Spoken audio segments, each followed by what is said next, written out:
तो आज के इस वीडियो में जिस क्वेश्चन को हम हल करेंगे वह है प्रश्नावली 1.1 के क्वेश्चन नंबर 5 को यूक्लिड विभाजन प्रमेय का प्रयोग करके दर्शाइए कि धनात्मक पूर्णांक का घन 9m या 9m+1 या 9m+8 के रूप का होता है। तो चलिए इस क्वेश्चन को हल करते हैं। इस क्वेश्चन को हल करने के लिए सबसे पहले कह रहा है कि धनात्मक पूर्णांक तो मान लेंगे कि माना कि एक धनात्मक पूर्णांक है तथा b बराबर हम 9 लेंगे या 3 लेंगे। 9 लेकर के बना सकते हैं या 3 लेकर के बना सकते हैं। तो 9 लेकर के बनाएंगे तो ये बहुत बड़ा हो जाएगा, इसीलिए हम इसको 3 b बराबर मान के बना लेते हैं। तो चलिए देखते हैं। माना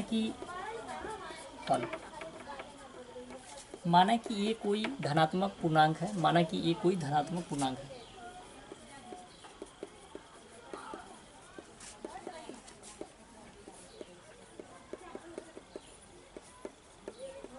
तथा b बराबर 3 है। तो यूक्लिड विभाजन प्रमेयिका से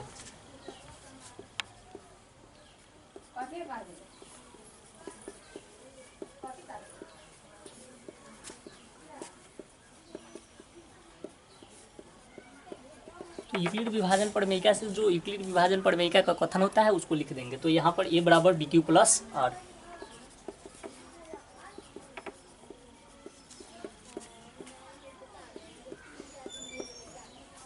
अब हम a का मान लिखेंगे तो b का मान 3 है तो 3 रख लेते हैं। तो a बराबर 3q प्लस आर, जहाँ r बराबर 0, 1, 2 हो जाएगा, क्योंकि यहाँ पर r जो होता है हमेशा b से छोटा होता है और b बराबर हम 3 मान चुके हैं तो 3 से ये r का मान छोटा होगा। अब बारी बारी से r का मान लिखेंगे और a का मान निकालेंगे। तो चलिए निकाल लेते हैं। तो r बराबर जब r बराबर 0 तो a बराबर 3q प्लस 0 बराबर 3q। जब r बराबर 1 तो a बराबर 3q प्लस 1 बराबर 3q प्लस 1। जब r बराबर 2 तो a बराबर 3q प्लस 2। अब कह रहा है कि इसका घन निकालने के लिए, तो अब a का घन निकालेंगे, तीनों का मान रख के घन निकालेंगे। तो चलिए निकाल के देखते हैं। जब a बराबर 3q प्लस 3q तो a क्यू बराबर होगा 3q का क्यू। तो हम इसको लिख सकते हैं कि 27q, या इसको लिखा जा सकता है कि 9 × 3q का क्यू, या हम इसको लिख सकते हैं कि 9m, जहाँ m बराबर 3q क्यू। अब जब a बराबर 3q प्लस 1 तो aq बराबर 3q प्लस 1 का होल क्यूब। तो 3q का होल क्यूब, तो इसको aq प्लस bq के फॉर्मूला पर तोड़ लेंगे तो ये होगा aq जोड़ 3a d और a इंटू b, तो 3q प्लस 1 और जोड़ bq यानी कि 1 का क्यू। तो अब इसका क्यू करेंगे तो 3 तिहाई 9 तिया 27q, तो 27q और जोड़िए 3 तिहाई 9 तो 9q, तो 9q।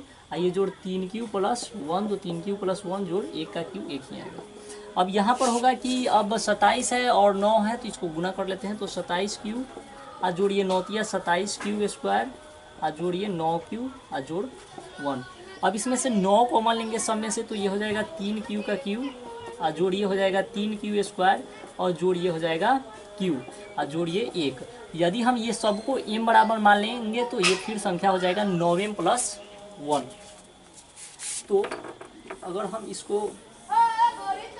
हम इसको ऐसे ले लें तो 9m प्लस ये हो जाएगा 1।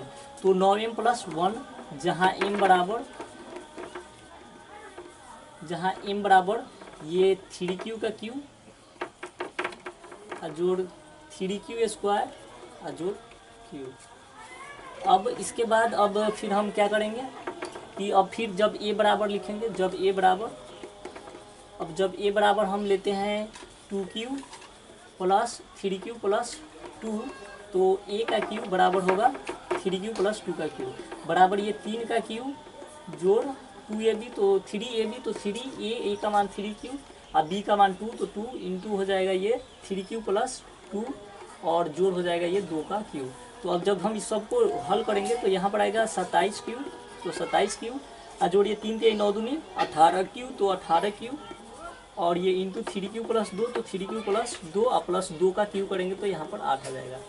अब बराबर ये 27 है तो 27 क्यू, तो 27 क्यू और जोड़िए हो जाएगा 54 क्यू स्क्वायर, तो 54 क्यू स्क्वायर और जोड़िए हो जाएगा 18 दूना 36 क्यू, तो 36 क्यू और जोड़िए 8, तो जोड़िए 8। अब इसमें से 9 कॉमन ले लेंगे तो ये हो जाएगा 9 कॉमन ले लिए तो ये हो जाएगा 3 क्यू स्क्वायर, 3 क्यू का क्यू और जोड़िए 6 क्यू स्क्वायर और जोड़िए 4 क्यू, तो 4 क्यू और जोड़िए 8। यदि हम ये सबको फिर से m मान ले तो ये हो जाएगा 9m प्लस 8। तो यहाँ पर अगर हम इसको 9m प्लस 8 जहाँ m बराबर हो जाएगा ये 3 क्यू का क्यू जोड़ 6 क्यू स्क्वायर जोड़ 4 क्यू। तो इस तरह से ये हो गया। तो लास्ट में लिख देंगे कि अतः प्रत्येक धनात्मक पूर्णांक का घन ये 9m और 9m प्लस 1, जैसे कि 9m और 9m प्लस 1 और 9m प्लस 8 के रूप का होता है। तो इस तरह से ये प्रूफ हो जाएगा। लास्ट में ये बात लिख देंगे।